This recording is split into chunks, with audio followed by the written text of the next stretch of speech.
यमामा और गिरदोनवा के लोगों ने इतनी कत्लो गारत कभी देखी ना सुनी थी। ये तो कहर नाजिल हुआ था, घर घर मातम हो रहा था।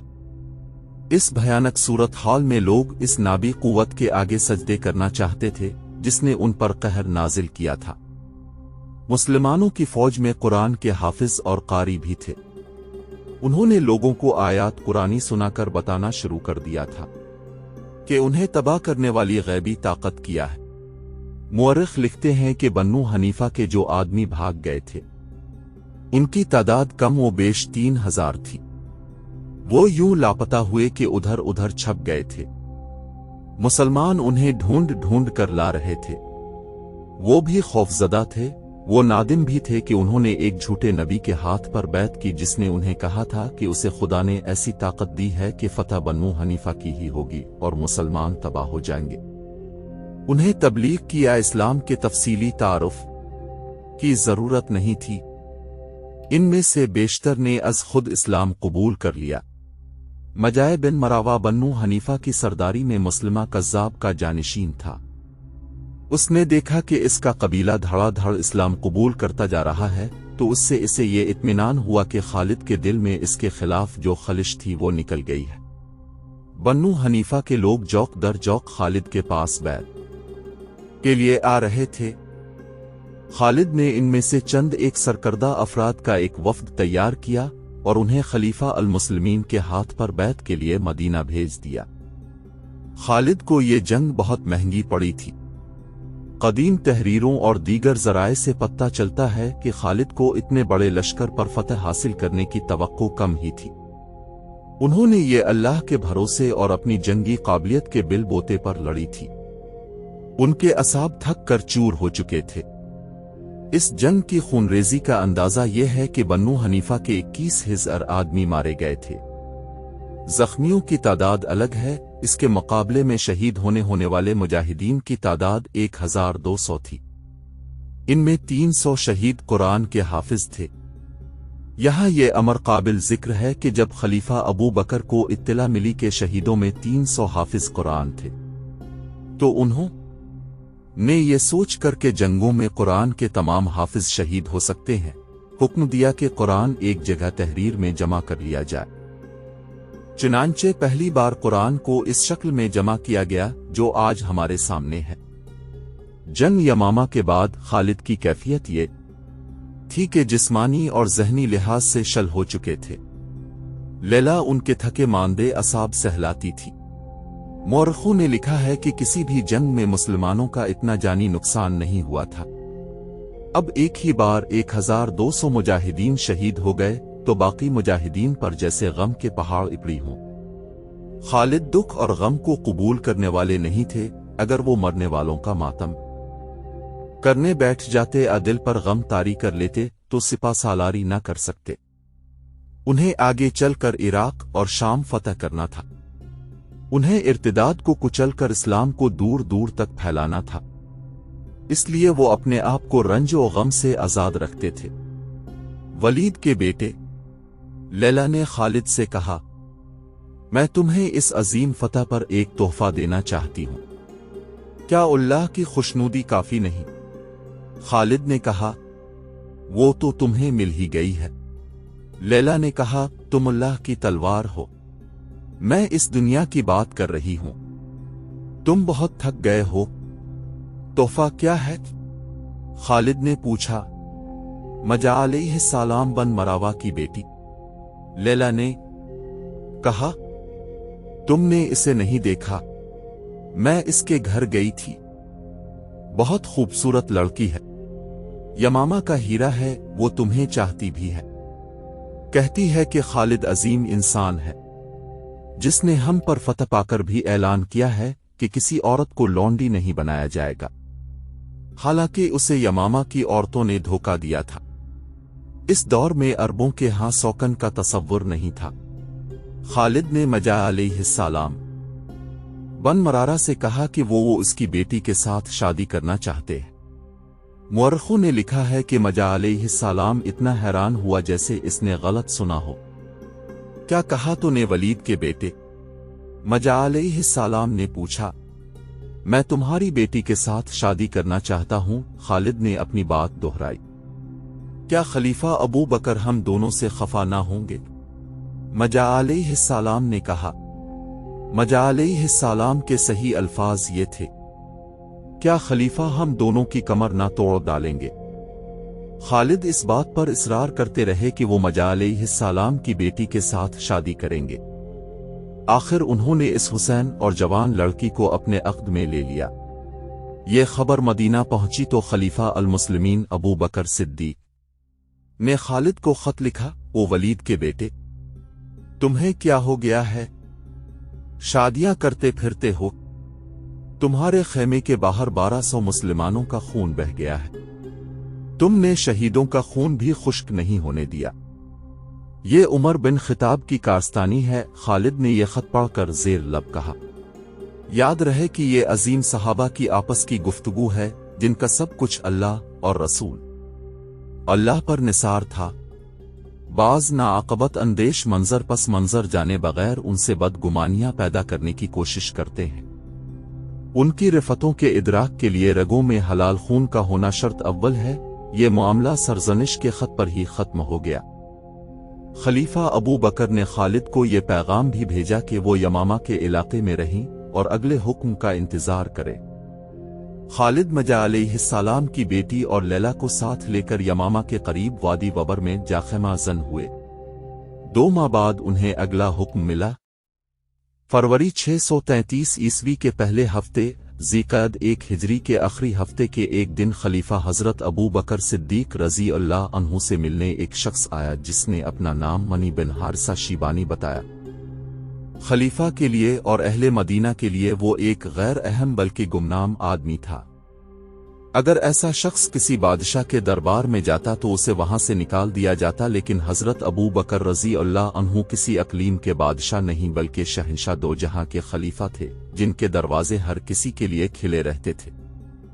یہ شخص جب خلیفہ حضرت ابو بکر صدیق کے پاس آیا، اس وقت اس کے چہرے پر تھکن اور شب بیداری کی گہری پرچھائیاں تھیں، کپڑوں پر گرد تھی اور وہ قدرتی روانی سے بول بھی نہیں سکتا تھا۔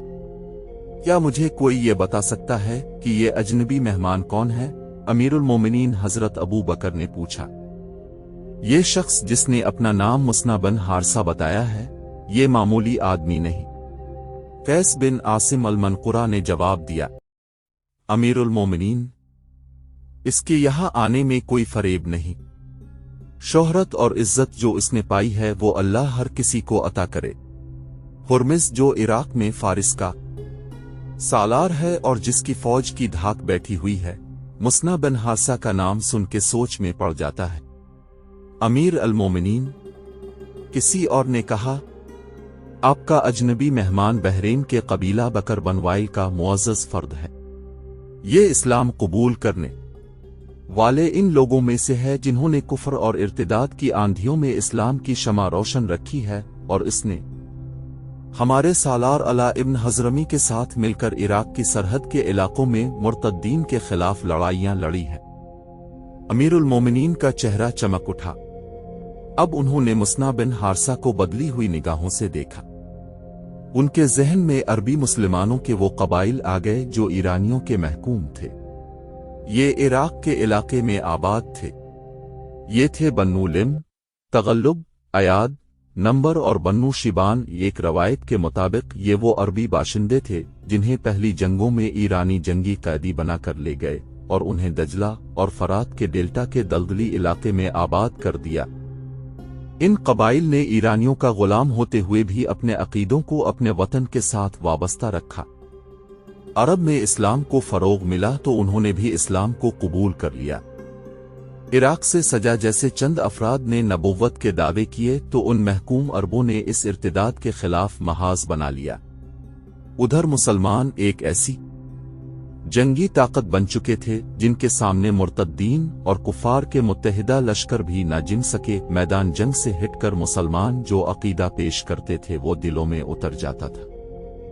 اس طرح سے مسلمان عسکری اور نظریاتی لحاظ سے چھاتے جا رہے تھے، لیکن ابھی وہ آتش پرست ایرانیوں کے خلاف فکر لینے کے قابل نہیں ہوئے تھے۔ ایران اس وقت کی بڑی طاقتور بادشاہی تھی जिसके तूल व अर्ज का हिसाब न था। इस बादशाही की फौज तादाद और हथियारों के लिहाज से बहुत ताकतवर थी। सिर्फ रूमी थे जिन्होंने उनसे जंगें लड़े और उन्हें कुछ कमजोर कर दिया था। इसके बावजूद खलीफा अबू बकर रज़ी अल्लाह अन्हु ईरान की बादशाही में रसूल अल्लाह का पैगाम पहुंचाने का तहिया किए हुए थे। ईरानी न सिर्फ ये कि इस्लाम को कबूल करने पर तैयार न थे, बल्कि वो इस्लाम का मजाक उड़ाते थे। अगर मुसलमानों का कोई एलची उनके किसी इलाके के अमीर के दरबार में चला जाता तो वो इसकी बेइज्जती करते और बास को कैद में डाल दिया करते थे। हुकूमतों और हुक्मरानों के अंदाज और ख्यालात अपने ही होते हैं, उनके सोचने के अंदाज भी मसलहत और हालात के ताबे होते हैं, लेकिन अवाम की सोचें उनके जज्बों के ज़ेरे असर होती हैं और मुल्क व मिल्लत की खातिर अवाम आग उगलते पहाड़ों के खिलाफ भी सीना सपर हो जाते हैं। इस दौर में इराक ईरान की बादशाही का एक सूबा था। इसका अमीर हाकिम हुर्मिज़ था, जो इस दौर में माना हुआ जंगजू और निडर जंगी कायद था। जालिम और बदनीयत इतना कि इसके इलाके के लोग किसी के खिलाफ बात करते तो कहते थे वो तो हुर्मिज़ से बढ़कर कमीना और बदफितरत है। इसके जुल्म व सितम का ज्यादातर शिकार मुसलमान थे।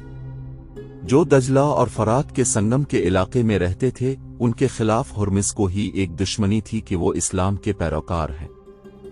किसी ईरानी के हाथों किसी मुसलमान का कत्ल हो जाना और किसी मुसलमान औरत का अगवा कोई जुर्म नहीं था। हिंदुओं की तरह ईरानी मुसलमानों को तकलीफ पहुंचाकर किसी बहाने उनके घरों को लूटकर और जलाकर खुशी महसूस करते थे। मुसलमान खौफ व हरास में जिंदगी गुजार रहे थे। मुसलमान जिस इलाके में आबाद थे, इसकी जमीन सुना उगलती थी। अनाज और फलों की पैदावार के लिए वो इलाका बड़ा ही जरखेज था। ये इलाका जो कम व बेश 300 मील लंबा था। जरखेजी और शादाबी के अलावा कुदरती मनाजिर की वजह से हुसैन खित्ता था। हाकिम ऐशो इशरत के लिए इसी इलाके में आते और कुछ दिन गुजार कर जाते थे। इस जरखेज और शादाब इलाके में मुसलमानों को आबाद करने का यह मकसद नहीं था कि वो खेती बाड़ी करें और खुशहाल रहें, बल्कि उन्हें यहां मजदूरों की हैसियत से रखा गया था। वो जमीन का सीना चीर कर शबाना रोज मेहनत और मशक्कत से अनाज और फल उगाते, मगर इसमें से उन्हें इतना ही हिस्सा मिलता जो उन्हें महज जिंदा रखने के लिए काफी होता था। जमीन की अगली हुई तमाम दौलत हाकिमों के घरों में और ईरानी फौज के पास चली जाती थी। मुसलमान मजदूरों के लिए गुर्बत और ईरानियों की नफरत रह जाती थी। मुसलमान अपनी जवान बेटियों को घरों में छुपा कर रखते थे। किसी ईरानी फौजी को कोई मुसलमान लड़की अच्छी लगती तो वो किसी न किसी बहाने उसके घर वालों पर कोई इल्जाम आयद करके उसे अपने साथ ले जाता था। ईरानी फौजी किसी बहाने के बगैर भी मुसलमान लड़कियों को अपने साथ जबरदस्ती ले जा सकते थे, लेकिन गुलामी और मजलूमियत के बावजूद मुसलमानों में गैरत का जज्बा मौजूद था। पहले पहल जबरदस्ती अगवा की वारदातें हुई तो मुसलमानों ने 2-3 फौजियों को कत्ल कर दिया था। मुसलमानों को इसकी सजा तो बड़ी जालिमाना मिली थी और उन्हें अपनी लड़कियों को बचाने की कीमत भी बहुत देनी पड़ी थी, लेकिन जबरदस्ती अगवा का सिलसिला रुक गया था। आतिश परस्त ईरानी अपने फौजियों को सांडों की तरह पालते थे। हर सिपाही इस किस्म की ज़रा पहनता था कि सर पर आहनी जंजीरों की खुद और बाजुओं पर धात के खौल इस तरह चढ़े हुए थे कि बाजुओं की हरकत में रुकावट नहीं होती थी। उनकी टांगों को भी बड़े सख्त चमड़े या किसी धात से महफूज किया होता था। असलहा इतना कि हर सिपाही के पास एक तलवार, एक बर्छी और एक गुर्स होता था। गुर्स पर ईरानी सिपाही खास तौर पर फख्र किया करते थे। इन हथियारों के अलावा हर सिपाही के पास एक कमान और तरकश में तीर होते थे। उन्हें ऐशो इशरत, खाने पीने और लूट मार की खिली इजाजत थी। वो है जुरत और अस्करी महारत में काबिल तारीफ थे। उनकी कमजोरी सिर्फ ये थी कि वो सिर्फ आमने सामने की लड़ाई लड़ सकते थे और लड़ते भी बेजिगरी से थे, लेकिन इतना असलहा उठाकर वो फुर्ती से नकल व हरकत नहीं कर सकते थे।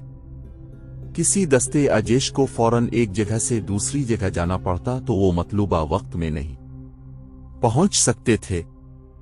इतने ज्यादा हथियारों का बोझ उन्हें जल्दी थका देता था। अलबत्ता उनकी तादाद इतनी ज्यादा थी कि उनकी सत रफ्तारी की कमजोरी को छुपा लेती थी। دجلہ اور فرات کے سنگم کے علاقے کے جنوب میں اہلا ایک مقام تھا جو عراق اور عرب کی سرحد پر تھا۔ اس زمانے میں اہلا ایک شہر تھا۔ اس کے ارد گرد کا علاقہ شاداب اور سرسبز تھا۔ وہاں بڑے خوبصورت جنگل اور ہری بھری پہاڑیاں تھیں۔ یہ تاریخی اہمیت کا علاقہ تھا۔ آج بھی وہاں کھنڈرات بکھرے ہوئے ہیں جو بزبان خاموش تاریخی کہانیاں سناتے ہیں۔ ہر کہانی عبرت ناک ہے۔ اس خطے میں ان قوموں کی تباہی اور بربادی کے آثار بھی موجود ہیں جنہوں نے عیش و عشرت کو زندگی کا مقصد بنا لیا تھا اور رعایا کو وہ انسانیت کا درجہ نہیں دیتے تھے۔ خدا نے انہیں راہ مستقیم دکھانے کے لیے پیغمبر بھیجے اور ان لوگوں نے پیغمبروں کا مذاق اڑایا اور کہا کہ تم تو ہم میں سے ہو اور دنیا میں تمہاری حیثیت اور تمہارا رتبہ بھی کوئی نہیں، پھر تم خدا کے بھیجے ہوئے پیغمبر کس طرح ہو سکتے ہو؟ آخر خدا نے انہیں ایسا تباہ و برباد کیا کہ ان کے محلات اور ان کی بستیوں کو کھنڈر بنا دیا۔ خدا نے ان کا تفصیلی ذکر قرآن میں کیا اور فرمایا کیا تم نے زمین پر گھوم پھر کر نہیں دیکھا کہ جو اپنی بادشاہی پر اتراتے اور خدا کی سرکشی کرتے تھے اور جو اونچے پہاڑوں پر اپنی یادگاریں بناتے تھے کہ ان کے نام ہمیشہ زندہ رہیں، وہ اب کہاں ہے؟ اب زمین کے نیچے سے ان کے محلات اور ان کی یادگاروں کے کھنڈرات نکل رہے ہیں۔ ان کے بعد بھی پر شک و شہنشاہ آئے اور ایک کے بعد ایک اپنے کھنڈرات چھوڑتا گیا۔ بابل کے کھنڈر بھی آج تک موجود ہیں۔ اس خطے میں اشوری آئے، ساسانی آئے، اور اب جب مدینہ میں حضرت ابو بکر صدیق رضی اللہ عنہ امیر المومنین تھے، دجلہ اور فرات کے اس حسین اور عبرت انگیز خطے میں ایرانیوں کا طوطی بول رہا تھا، اور یہ آتش پرست قوم پہلی قوموں کی طرح یہی سمجھتی رہی کہ اسے تو زوال آ ہی نہیں سکتا۔ وہ محکوموں کے خدا بنے ہوئے تھے۔ بنت سعود، ایک نوجوان مسلمان لڑکی اپنی سہیلی سے پوچھ رہی تھی، خدام نہیں آیا؟ زہرہ بنت سعود کی آنکھوں میں آنسو آ گئے اور اس نے آہ بھر کر منہ پھیر لیا۔ تم کہتی تھیں کہ وہ تمہیں دھوکہ نہیں دے گا۔ سہیلی نے زہرہ سے کہا، خدا نہ کرے وہ اس بدبخت ایرانی کے ہاتھ چڑھ گیا ہو، خدا نہ کرے۔ زہرہ بنت سعود نے کہا، وہ آئے گا، 4 دن گزر گئے ہیں، میں اس ایرانی کے ساتھ نہیں جاؤں گی، موت قبول کر لوں گی، اسے قبول نہیں کروں گی، خدام مجھے دھوکہ نہیں دے گا۔ زیرو، سہیلی نے اسے کہا، کیا یہ بہتر نہیں ہوگا کہ تم اس ایرانی کماندار کو قبول کرو؟ تمہارے خاندان کے لیے بھی یہی بہتر ہوگا، یہی ہے نہ کہ تمہیں اپنا عقیدہ بدلنا پڑے گا، ساری عمر عیش تو کرو گی نا، میں نے جس خدا کو دیکھ لیا ہے اسی کی عبادت کروں گی۔ زہرہ نے کہا، آگ خدا نے پیدا کی ہے، آگ خدا نہیں ہو سکتی، میں خدا کی موجودگی میں کسی اور کی پرستش کیوں کروں؟ سوچ لو زہرہ۔ سہیلی نے کہا، تم اسے قبول نہیں کرو گی تو وہ زبردستی تمہیں اپنے ساتھ لے جا سکتا ہے، اسے کون روک سکتا ہے؟ وہ شاہی فوج کا کماندار ہے، وہ تمہارے خاندان کے بچے بچے کو قید خانے میں بند کرا سکتا ہے۔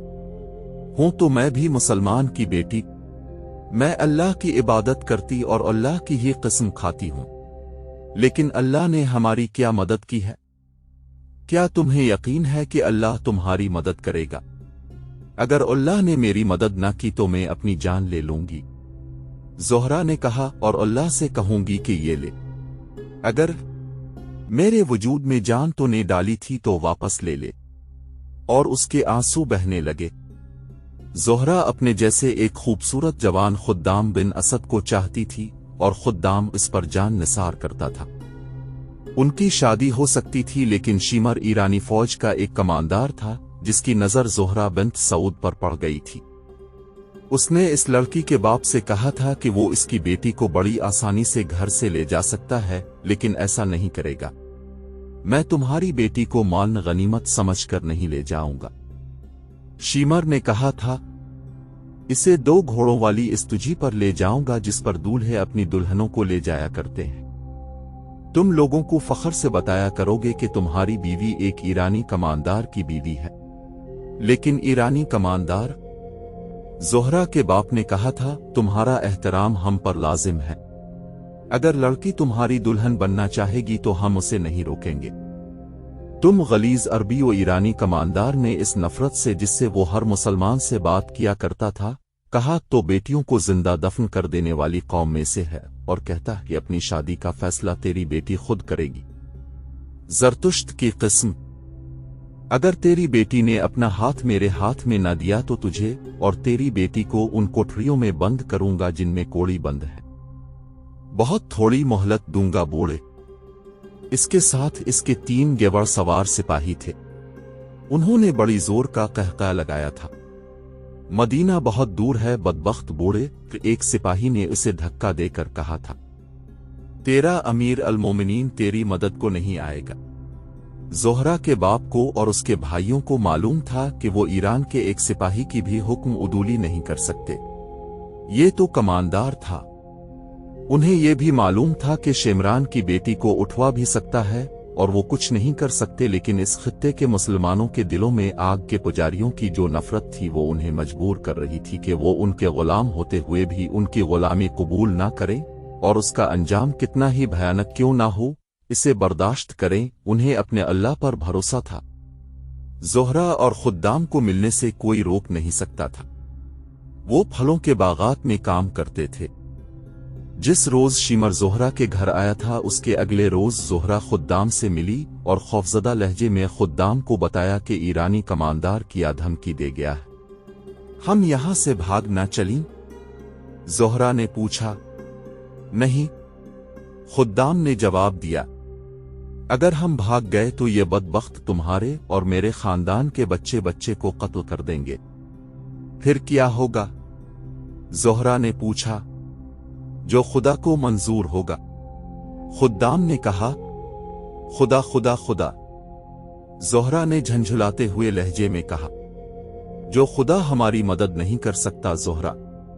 खुद्दाम ने से टोकते हुए कहा, खुदा अपने बंदों को इम्तिहान में डाला करता है, बंदे खुदा का इम्तिहान नहीं ले सकते। खुद्दाम गहरी सोच में खो गया। ये तो हो नहीं सकता कि तुम इस आतिश परस्त शेर का मुकाबला करोगे। ज़ोहरा ने कहा। खुद्दाम गहरी सोच में खोया रहा। सोचते क्या हो? ज़ोहरा ने कहा, तुम इस शख्स को कत्ल तो नहीं कर सकते। हमारे सामने एक ही रास्ता है, खुदा नजात का रास्ता भी देखा देगा। खुद्दाम ने कहा, तुम्हें एक और रास्ता में भी दिखा सकती हूं। ज़ोहरा ने कहा, मुझे अपनी तलवार से कत्ल कर दो और तुम जिंदा रहो। थोड़ी सी कुर्बानी दो। खुद्दाम ने कहा, मैं इस नफरत का अंदाजा कर सकता हूं जो शिमरू के खिलाफ तुम्हारे दिल में भरी हुई है, लेकिन इस पर यह जाहिर करो कि तुम उसे पसंद करती हो। इसे धोखे में रखो। मैं कुछ दिनों के लिए गायब हो जाऊंगा। कहां जाओगे? ज़ोहरा ने पूछा। क्या करने जाओगे? मुझसे हर बात ना पूछो ज़ेरू। खुद्दाम ने कहा, मैं खुदाई मदद हासिल करने जा रहा हूं। खुदा की कसम खुद्दाम। ज़ोहरा ने इसके कंधे ये हाथ रखकर कहा, अगर तुमने मुझे धोखा दिया तो मेरी रूह तुम्हें चैन से नहीं जीने देगी। मैं एक दिन के लिए भी इस काफिर की बीवी बन के नहीं रह सकूंगी। इसकी बीवी बनने का मतलब यह है कि मुझे से तुम ही नहीं मेरा मजहब भी छन जाएगा। मगर तुम मजहब की इतनी पकी हो तो खुदा हमारी मदद को आएगा। खुद्दाम ने कहा। खुद्दाम?